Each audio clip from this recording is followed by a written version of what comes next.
어떤 선택을 하는 것이, 어떤 길로 가는 것이 우리의 인생 가운데 위험을 줄이고 리스크를 줄이고 내가 계획한 것을 달성할 수 있을지 우리는 잘 모릅니다. 그럼에도 불구하고 우리는 우리의 인생이라는 발걸음을 멈출 수가 없죠. 여기에 이 인간의 이 불안감이 존재합니다. 어떤 인생 길도 가보지 않고는 그 끝을 알 수가 없습니다. 인생이란 가보지 않았던 길에 첫걸음을 내디뎌야 하는 것이기에 불확실함이 주는 그 불안정 가운데 살아갑니다. 내가 오늘 걸어가는 이 길이 내일 어떻게 내게 다가올지 알지 못하고 누구도 예측할 수 없기에 우리는 이 오늘이 불안하죠. 그리고 이 불안 때문에 만성적 스트레스로 고생하고 있고 크고 작은 질병을 앓고 있는 분들도 많습니다. 특히 우울증을 앓는 분들도 크게 늘어났다라는 뉴스 기사를 볼 수도 있는데요. 이런 불확실성 가운데 이 불안감을 가지고 살아가는 게 인간 가운데에는 매우 큰 이 스트레스와 불안감을 조성합니다. 그러면 우리는 어떻게 살아가야 할까요? 그리스도인으로서 이 불안함을 야기하며 불안함 가운데 본질적으로 불안할 수밖에 없는 우리는 이 그리스도인으로서 어떻게 살아가야 할까요? 오늘 본문 가운데에서 함께 그 답을 찾아보길 소망합니다. 전도서는 잘 알다시피 전도자 솔로몬이 쓴 지혜서입니다. 특히 하나님의 백성들이 이 헛되다라고 말하고 있는 이 세상 가운데에서 어떻게 살 것인가 그 답을 제시하고자 쓴 그런 책이지요. 이 책은요, 해 아래에서라는 이 단어가 참 많이 쓰이는데요, 하나님의 그 영원한 세상이 아닌 이 유한하고 제한적인 인간들이 살아가고 있는 이 땅을 해 아래에서 말하고 있죠. 그리고 이 해 아래에서 살아가는 인간이 경험하는 그 허무함, 그걸 뭐라고 표현합니까? 헛되다 말하고 있습니다. 이 말은 해 아래에서 살아가는 사람들이 삶의 의미를 잘 모른 채 그냥 살아가고 있는 걸 말하고 있죠.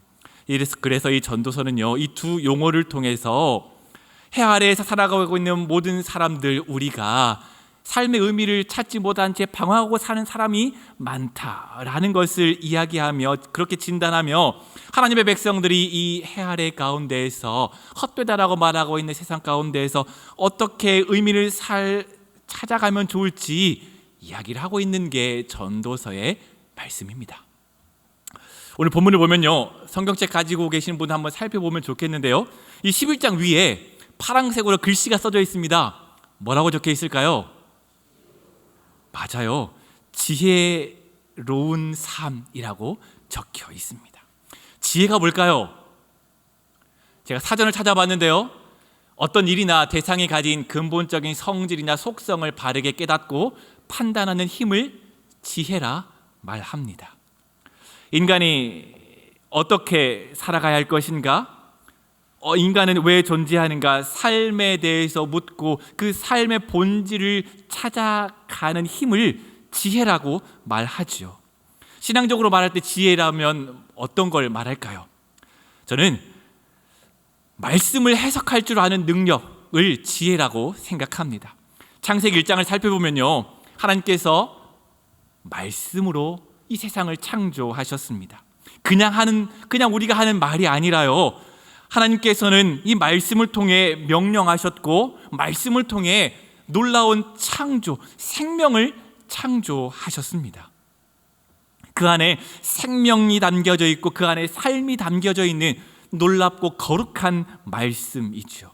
지혜란 이 하나님의 말씀을 해석하고 그 하나님의 말씀을 해석한 그 하나님의 말씀을 내 삶 가운데 적용하고 그 말씀을 붙들고 살아갈 수 있는 능력을 지혜라 말하는 것입니다. 그렇기에 지혜로운 삶이란, 지혜로운 사람이란 이런 하나님께서 우리에게 하신 말씀을 해석해내고 우리 생명을 다시 한번 하나님의 말씀 가운데 해석해내며 하나님께서 내 삶을, 우리의 삶을 지금도 앞으로도 이끌어 가실 것이라는 것을 믿고 신뢰하는 사람을 지혜로운 사람이라 말합니다. 우리가 살고 있는 시대는 어떤 시대입니까? 참, 이 온라인 시대죠. 무엇이든 간에, 언제든지 간에, 어디에 있든지 간에 접속할 수 있는 시대, 바로 온라인 시대 아닙니까? SNS에 시간을 많이 소비합니다. 많은 정보가 그 가운데에 담겨져 있죠. 그런데 정작 피상적인 삶만 그 가운데 그려져 있습니다. 그렇기에 이 온라인에 접속해서 무언가를 많이 알게 되고 지식은 많이 늘어갈 수 있겠지만 지혜를 그 안에서 얻기란 매우 힘듭니다. 왜냐하면 내 삶의 흔적 하나하나 가지고 심사숙고하며 내 삶에 어떤 의미가 있는지 묵상할 시간이 이 SNS 시대에는 없기 때문이죠.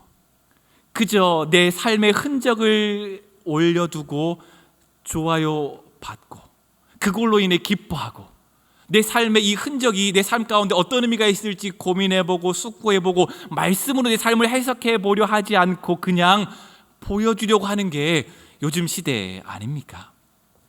그렇기에 이 요새 시대의 지혜는 참 가치가 없다라고 느껴지며 요새 지혜란 말조차 사용하지 않는 게 요즘 시대이죠. 지혜의 가치를 잃어가고 있습니다. 하지만 이 전도자는 지혜로운 삶이 우리가 추구해야 할 삶이다라고 본문 가운데에서 우리에게 이야기하고 있습니다. 우리 삶을 어떻게 해석하며 살아갈 것인가 말하고 있죠. 우리에게 인생이 불안하고 어떻게 될지 알지 못하는 그 미래 가운데 내가 통제할 수 없는 것에 대해서 내가 어떻게 받아들이고 내 삶을 해석해 나아갈 것인가 우리에게 이야기해 주고 있는 거예요. 우리가 결코 알 수 없는 삶의 사실이 있으니 무의미하게 내가 알지 못하는 것을 끊임없이 탐구하려는 그 노력을 그만하고 내가 아는 것을 바라보고 내가 할 수 있는 것을 바라보고 그렇게 살아갈 때 우리가 살아갈 삶의 무게는 전과 비교할 수 없을 만큼 가볍고 의미 있다라고 오늘 우리에게 이야기해 줍니다. 그렇다면요, 우리가 모르고 살아가는 게 뭐가 있을까요?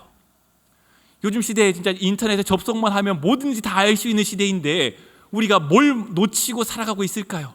우리 성경에서 말하는 것 세 가지를 함께 나눠보려 합니다. 첫 번째는요, 우리의 미래가 어떻게 될지 우리는 알지 못합니다. 우리가 알지 못하는 게 세 가지가 있는데요, 그 첫 번째, 우리의 미래가 어떻게 될지 우리는 알지 못합니다.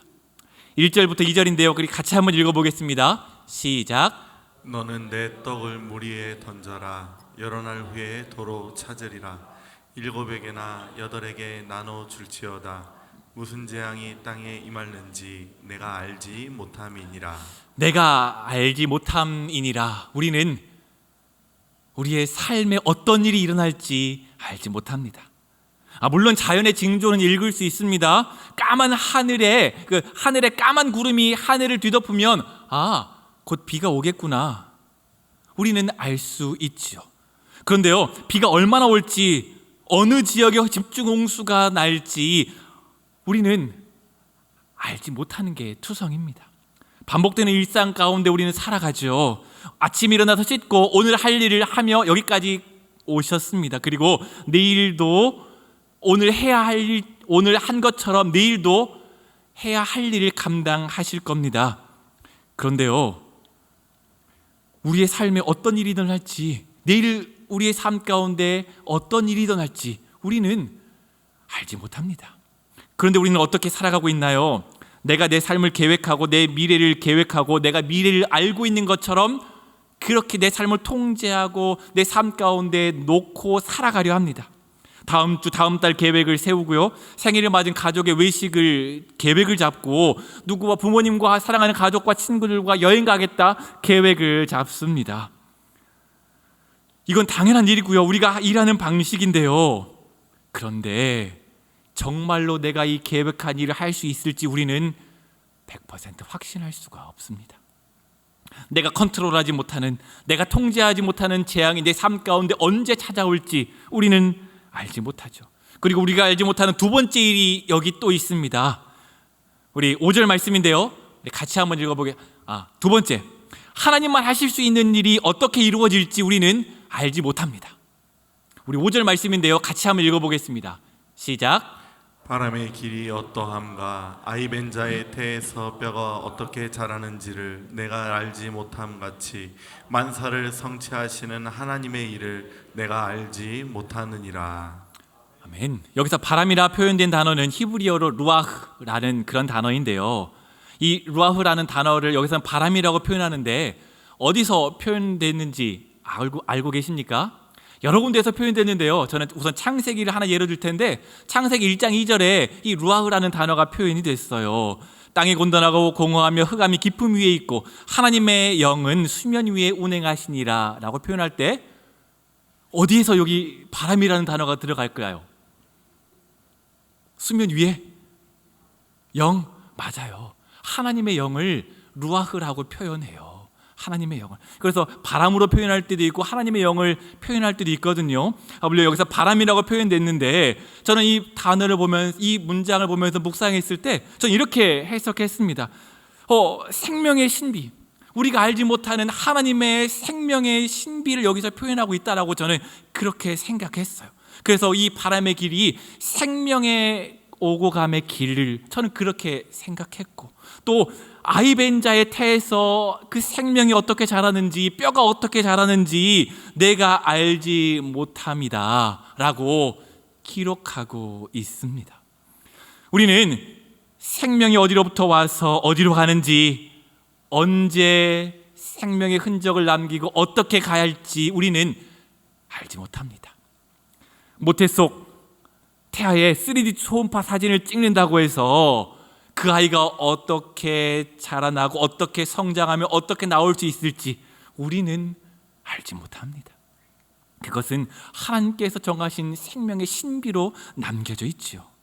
전도자는 생명의 신비는 우리가 알지 못함을 명확하게 이야기하고 있습니다. 아무리 알려고 노력해도 우리가 알지 못하고 인식하지 못하고 인지하지 못하는 부분이 분명히 존재합니다.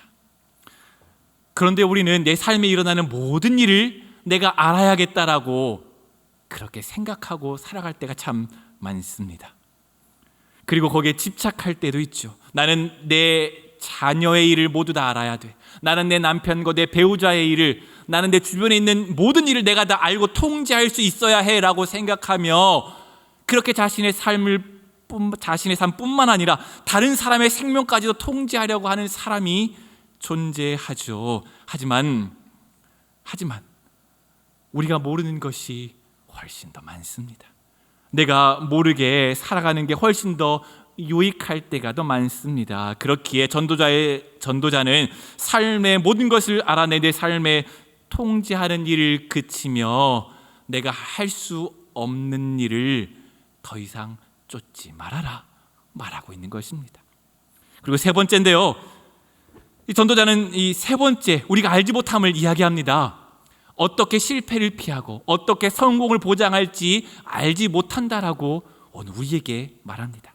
우리 6절 말씀인데요, 같이 읽어보겠습니다. 시작. 너는 아침에 씨를 뿌리고 저녁에도 손을 놓지 말라. 이것이 잘 됐는지 저것이 잘 됐는지 혹 둘이 다 잘 됐는지 알지 못함이니라. 아멘. 누구도 실패를 목적으로 일을 추진해 가거나 나는 실패할 거야 라고 확정한 채 무언가를 시도하는 사람은 아무도 없습니다. 우리가 하는 일이 형통하기를, 우리 삶에 큰 의미로 남아있기를, 어떤 일의 성취를 갈망하며 그 일을 매진하며 성공을 향해 걸어갑니다. 하지만 궁극적으로 우리가 하는 일이 그 목표를 달성할 수 있을지, 아니면 목표에 미치지 못해 실패로 남을지 우리는 알지 못합니다. 어린 학생들이 열심히 공부하지만 그 공부의 결과가 무엇으로 다가올지 알지 못합니다. 직장인으로 최선을 다해 일을 하지만 왜 언제까지 그 회사에서 일할 수 있을지 알지 못하죠. 대기업 부모로서 최선을 다해 자녀를 양육하지만 그 자녀가 어떻게 살 수 있을지 우리는 알지 못합니다. 대기업이 유명한 직종이라 해서 직업을 선택하고 이 대학의 확실한 성공을 보장한다고 생각해서 그 일을 이루어가고 계획해 가지만 그것은 계획일 뿐 실제로 그렇게 될지 우리는 알지 못합니다. 거룩한 믿음 운전교회 성도 여러분, 참 제가 허무한 이야기만 많이 했을까요?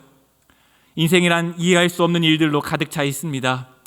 버릴 마음을 먹고 좋은 일에 투자한 게 놀라운 결과로 되돌려지는가 하면 내가 진짜 이거는 성공할 수 있을 거야, 길을 쓰고 무언가를 해보려고 했지만 그 모든 노력들이 허사가 되는 일이 우리 삶 가운데 있죠. 이러한 불확실함, 이걸 보면요, 사람들은 다 소용없어, 뭐 그렇게 열심히 사느냐라고 이런 허무함에 이런 염세주의적에 빠질 수도 있겠지만 우리는 하나님을 믿는 신앙인으로서 믿음을 가지고 이 세상을 살아가길 간절히 소망합니다. 지금도 살아계시며 이 땅을 통치하고 계시며 창조주로 그 모든 것을 주관하고 계시는 그 하나님, 우리를 지금도 눈동자와 같이 지키시고 보호하시며 머리털 하나도 세시는 그 하나님은 신실하신 하나님입니다. 그렇기에 그 하나님을 붙들고 허무하다라고 말하는 세상을 걸어가시길 간절히 소망합니다. 그렇기에 이 전도서를 기록한 솔로몬은요, 우리가 모르는 세 가지, 우리가 통제할 수 없는 이 세 가지를 붙들고 아둥바둥 이 허무한 세상 가운데 살아가길 원하지 않고 지혜자로서 이 땅을 살아가길 원하며 전도서를 우리에게 남기고 있는 것입니다. 그렇다면 지혜로운 삶은 어떤 삶일까요?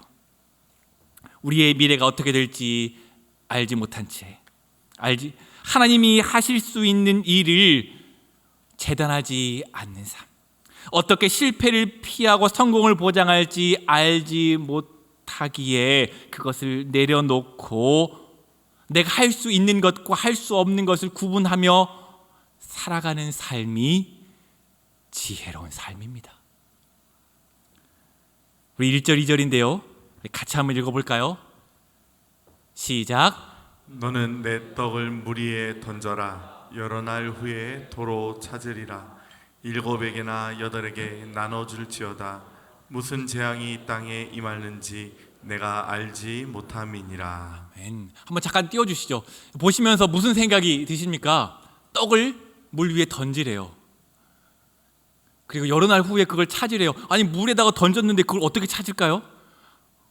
어떻게 찾을 수 있을까요? 또 7에게나 8에게나 나눠주래요. 무슨 재앙이 임하는지 알지 못하니 나눠주래요.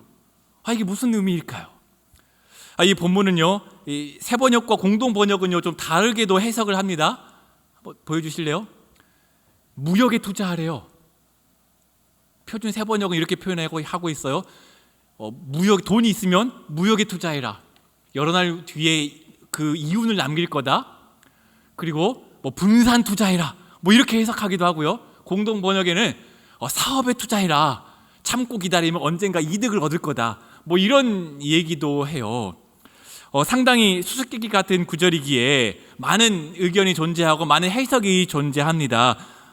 그런데 저는 이 해석은 옳고 그르다, 저는 이 말을 하고 싶은 게 아니라요. 다시 한번 아까 그 1절 2절 말씀 한번 보여주시죠. 개역 개정판. 저는 이 동사에 한번 주목하고 싶어요. 1절과 2절에 뭐라고 기록하고 있습니까? 1절은요, 던지래요. 던져라. 그리고 2절에는요, 나눠주래요. 여기서 이제 숫자 7이나 8, 이거는 7은 완전 수이기에 나눠주고 더 나눠주라라는 그런 표현입니다. 한마디로 우리나라 말로 했을 때는 네가 나눠줄 수 있을 만큼 많이 나눠주어라라는 그런 표현이죠. 이 말이 사업이든 장사가 됐든 투자가 됐든 그게 중요한 게 아니라 네가 가지고 있는 것을 손을 펼쳐 다른 사람에게 나눠주고 다른 사람에게 그저 대가 없이 주어라라는 말입니다. 여기서 떡을 물 위에 던지래요. 내가 이 떡을 물 위에 던질 때 내가 이 떡이 다음에는 많은 떡이 2개로 내게 돌아올 거야 라고 생각하고 이 떡을 물 위에다가 던지는 걸까요? 아니요. 내게 보답할 수 없는 사람들에게 나눠주라는 거죠. 무슨 일이 어떻게 벌어질지 모르고 어떤 일이 일어날지 모르니 내가 나눈 삶의 흔적이 언젠가는 내게 돌아올 거다라는 그런 말이니 말입니다. 그러니 내가 가진 돈과 재능과 시간과 능력을 되갚을 능력이 없는 사람에게 나눠주어라. 그러면 언젠간 되돌아올 것이다 라는 표현입니다. 이것이 지혜로운 사람의 삶의 방식이에요. 누군가에게 대가를 바라지 않고 그냥 주는 것, 내 것을 타인에게, 내 시간을 타인에게, 내 돈을 타인에게, 내 삶의 일부를 다른 사람에게 주는 것을 말합니다. 그리고 이것은 무언가를 바라고 주는 게 아니에요. 얼마 전 30여 명의 성도님들께서 캄보디아 선교를 다녀오셨습니다. 저와 다른 목사님들이 함께 지난 목요일 날 라이딩을 다녀왔습니다. 라이딩을 가서 그 얼굴을 만났는데요, 그걸 직접 봤는데요, 공항에 도착해서 처음 봤을 때 나 피곤해 라고 얼굴에 적혀 있더라고요. 나 피곤해. 비행기는 1시간 반이나 연착되어서 그쪽 시기에 1시 반에 출발했고요, 좁고 좁은 비행기 안에 쪼그리고 앉아서 잠을 자고 와야만 했어요. 아마 그러니 오죽 피곤했겠습니까? 그런데 그 모습에 기쁨이 넘쳤습니다. 30여 명의 귀한 성도님들께서 자신의 시간을 드리고 자신의 재능을 드리고 자신의 돈을 들여 캄보디아에서 많은 일을 감당하고 돌아왔습니다. 그곳에서 제대로 자지도 못했고요, 먹는 것도 이국 다른 나라 땅에서 뭘 얼마나 제대로 먹었겠습니까? 잘 못 먹고 잘 못 자고 고생했다는 얘기를 들었는데 그 가운데 그 얼굴에는 기쁨이 넘쳤습니다. 왜 그랬을까요? 귀한 성도님들께서 캄보디아 비전 트립을 통해 가서 많이 섬겼지만 나는 그곳에서 무언가 대단한 걸 돌려받겠다라고 가서 섬기고 온 게 아니에요. 그런데 나는 그곳에서 더 큰 것을 받고 돌아왔습니다. 나는 그곳에서 많은 은혜를 받았습니다. 더 주지 못해 안타까웠습니다 라고 이야기하는 걸 볼 수 있었습니다. 이게 무엇을 의미할까요? 이게 무엇을 의미할까요? 나를 이 캄보디아 사람들에게, 다른 사람들에게 선물로 주고 온 것이죠. 나를 다른 사람에게 선물로 주고 왔더니 그 사람들이 내가 생각하지도 못했던 것들을 다시 나에게 선물로 주었고 그것이 내 삶에 매우 큰 의미가 있었고 기쁨이 되었습니다라는 삶의 고백 아니겠습니까?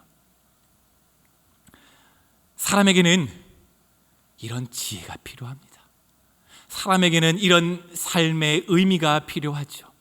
내가 나를 다른 사람에게 선물로 주었을 때 그 사람이 내가 의도하지도 않고 생각하지도 않고 바라지도 않았던 선물로 내게 다가왔을 때 그것이 우리의 삶 가운데 기쁨이 되는 겁니다. 그리고 하나님의 선교에 나도 함께 동역하고 함께 동참했으며 하나님께서 일하심을 보고 온 그 과정 자체가 그 삶 가운데 놀라운 기쁨 아니었을까요? 우리는 내가 하는 일에 보수, 대가를 받고 일을 하는 것을 익숙하게 생각하고요, 그걸 당연하게 생각합니다. 물론 내가 하는 일에 보상을 받긴 해야죠. 물론 맞죠. 그 말이 맞아요. 그런데요, 내가 했던 일에 보상을 돈으로 받는 것보다 값없이 나를 선물로 주었을 때 그 과정 가운데에서 더 큰 사랑과 의미를 발견하는 게 이 하나님이 만드신 우리 인간의 본 모습입니다. 본문 말씀은 미래는 불확실하기에 우리가 하는 일에 위험이 따르지만 그 위험이 우리의 삶을 위축시키고 그 위험 때문에 아무 일도 하지 않고 허무함 가운데 살아가라 라는 그런 말씀이 아닙니다. 전도자는, 이 본문 저자는 우리가 어떤 일을 당할지 알지 못하니 내가 가지고 있는 것을 주고 또 주고 내 재정과 내 소유에 구애받지 않고 함께 나눔으로써 이 나누는 삶 자체가 지혜로운 삶이며 이것이 재난에 대비하는 그런 삶이다라고 오늘 우리에게 이야기하고 있는 것입니다. 이것이 성경의 지혜입니다. 누가복음 12장에 예수님께서 어리석은 부자에 대한 비유를 말씀하십니다. 우리가 잘 알고 있는데요, 어떤 이야기입니까? 부자가 있었습니다. 이 부자가 있었는데 농사를 지었는데 그 농사가 대박을 친 거죠. 얼마나 대박을 쳤는지 소출이 너무나 풍성해서 내가 가지고 있는 창고에 쌓고 쌓아도 더 쌓을 곳이 없을 만큼 더 많이 넘쳐나는 거죠. 그래서 이 부자가 어떻게 합니까? 나 이 부자인데, 나 지금 부자로서 곡식을 쌓았는데 더 쌓을 곳이 없네. 어떡하지? 그렇게 고민하다가 결심을 합니다. 내 곳간에 다 안 들어가니 더 크게 짓자. 더 큰 곳간을 지어가지고 거기에 가득가득 쌓아놓고 내가 그렇게 살아야겠다. 그리고 다시 또 생각을 하죠. 내가 여러 해 동안 쓸 물건을 쌓아두었으니, 내가 이제 부자가 되었으니 평안히 쉬고 먹고 마시고 즐거워하자라는 게 부자의 이야기입니다. 아니, 곰곰이 생각해 보면요, 이 얼마나 기쁜 일입니까? 여러 해 쓸 소득을 벌었대요. 얼마나 벌었는지 기존에 있던 창고보다 더 증축해서 그 창고에 가득가득 쌓아서 여러 해 쓸 물건을 가득 쌓아두었대요. 얼마나 기쁜 일입니까? 그러니 이제 내가 할 일은 먹고 마시고 즐거워하는 일이다. 놀자, 즐기자. 이게 우리가 바라는, 솔직히 세상에서 이게 성공한 삶이다라고 말하고 있지 않습니까? 그런데 예수님은 이 사람을 바라보고 뭐라 말씀하시나요? 어리석은 사람이라 말씀하십니다. 자기를 위하여 재물을 쌓아두고 하나님에 대하여 부요하지 못한 사람, 지혜롭지 못한 채 어리석게 이 땅을 살아가는 사람을 바라보며 그 사람을 어리석은 사람이라 말씀하십니다. 우리가 저지를 수 있는 가장 큰 실수는요, 내가 미래를 판단하고 예측할 수 있어서 내 인생이나 내 부나 내 인간관계나 내 재산이나 내 모든 것은 내가 결정하고 내가 판단해서 내가 계획한 대로 일이 진행될 거야라고 생각하는 겁니다. 그런데 예수님은 그러지 않다라고 말씀하시는 거죠. 내일 재난이 닥쳐 너의 부가 빼앗긴다면, 다다음 주에 재난이 닥쳐 너의 생명이 끊어진다면 그게 무슨 소용이 있겠니? 말씀하시는 거죠. 그러니 할 수 있을 때 하나님에 대해서 부자가 되고 지혜로운 사람으로 살아라 하시는 게 예수님의 말씀 아닙니까?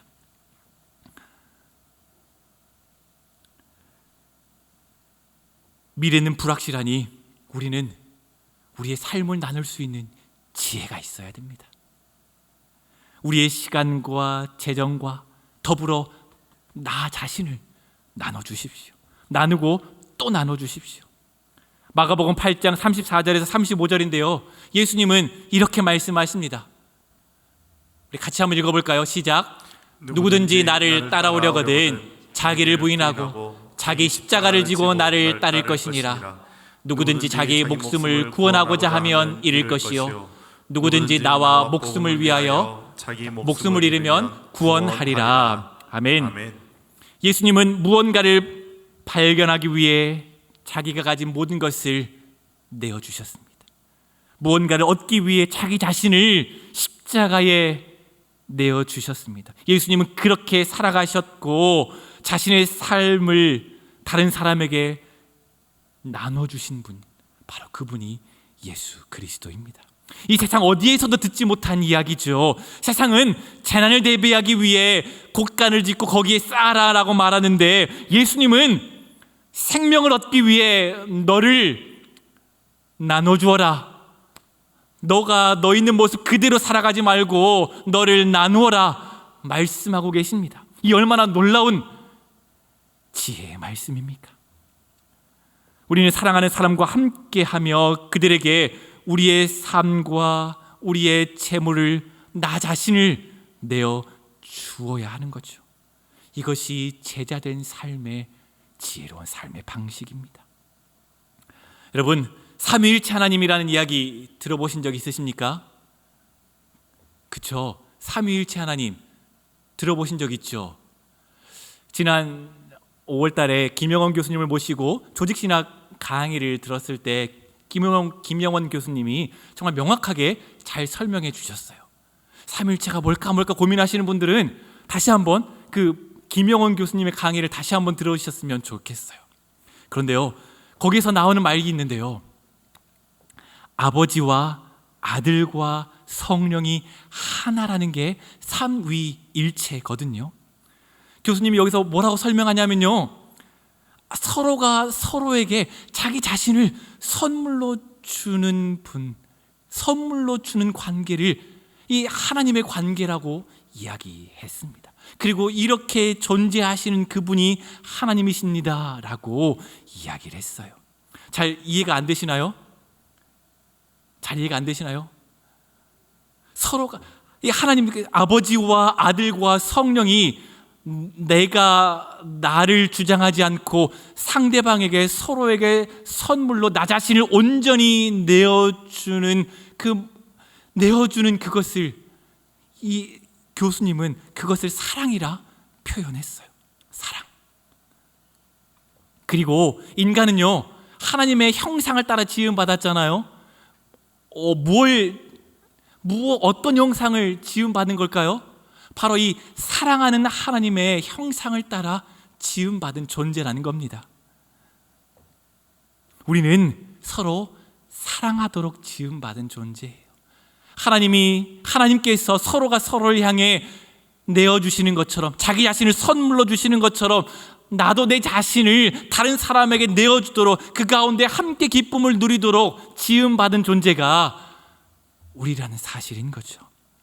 내가 누군가에게 선물로 주었을 때 이것이 우리의 삶을 의미 있게 만든다는 것입니다.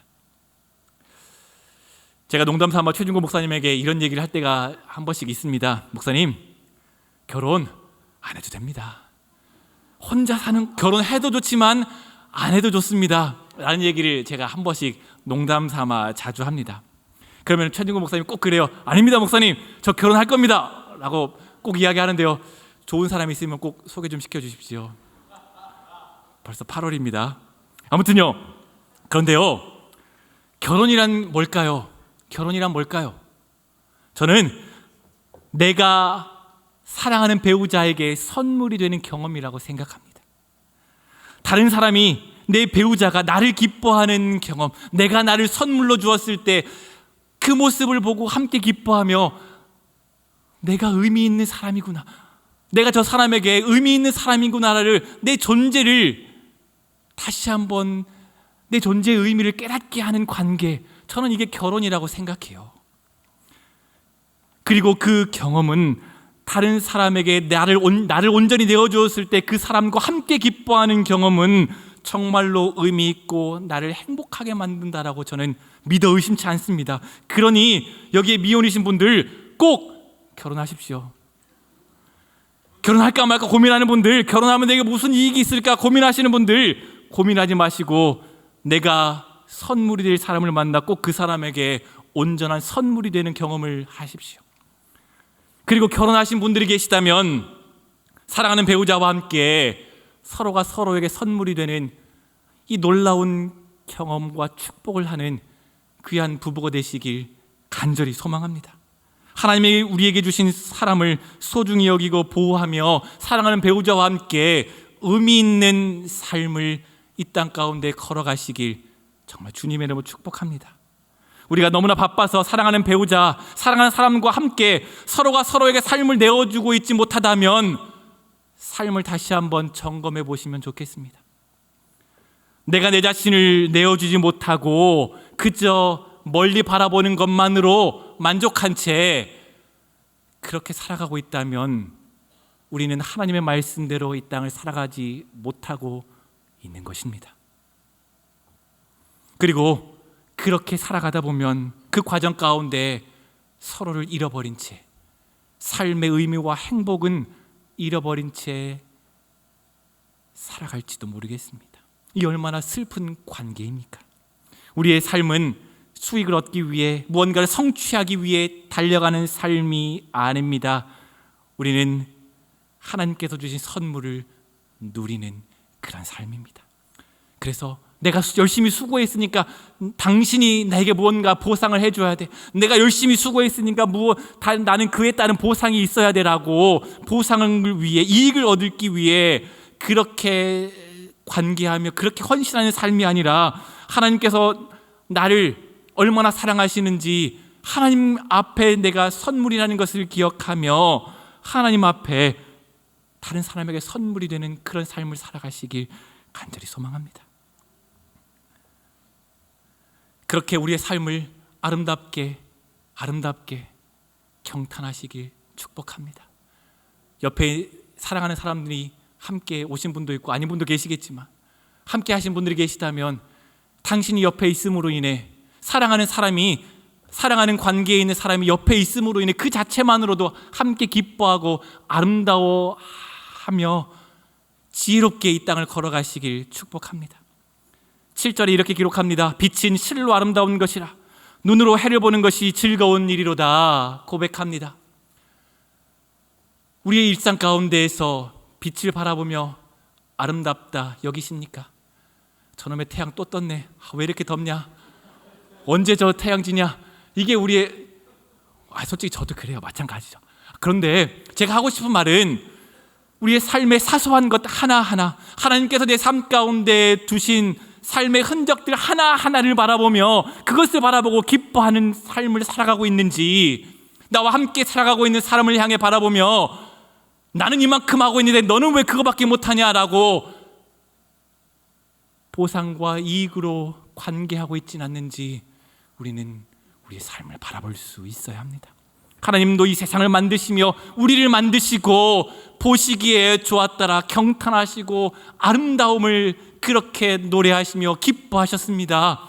우리도 서로의 삶을 바라보며, 서로의 아름다움을 바라보며, 우리의 삶의 아름다움을 바라보며 기뻐하며 지혜로운 삶을 살아가시길 주님의 이름으로 축복합니다.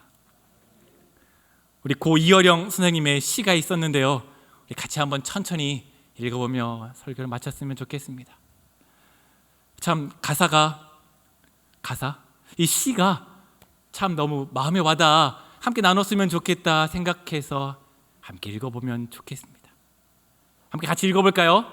나에게 이야기하기 고 이어령. 너무 잘하려 하지 말라 하네. 이미 살고 있음이 이긴 것이므로 너무 슬퍼하지 말라 하네. 삶은 슬픔도 아름다운 기억으로 돌려주므로 너무 고집 부리지 말라 하네. 사람의 마음과 생각은 늘 변하는 것이므로 너무 욕심 부리지 말라 하네. 사람이 살아가는데 그다지 많은 것이 필요하지 않으므로 너무 연연해하지 말라 하네. 우리 모두는 누구나 실수하는 불완전한 존재이므로 너무 뒤돌아보지 말라 하네. 지나간 날보다 앞으로 살 날이 더 의미 있으므로 너무 받으려 하지 말라 하네. 살다 보면 주는 것이 받는 것보다 기쁨으로 너무 조급해하지 말라 하네. 천천히 가도 얼마든지 먼저 도착할 수 있으므로 죽도록 온 존재로 사랑하라 하네. 우리가 세상에 온 이유는 사랑하기 위함이므로.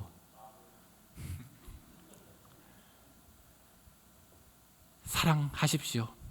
그것이 지혜로운 삶입니다. 왜 내 삶에 의미가 없을까? 왜 내 삶은 우울할까? 왜 내 삶에는 아무런 의미가 없을까?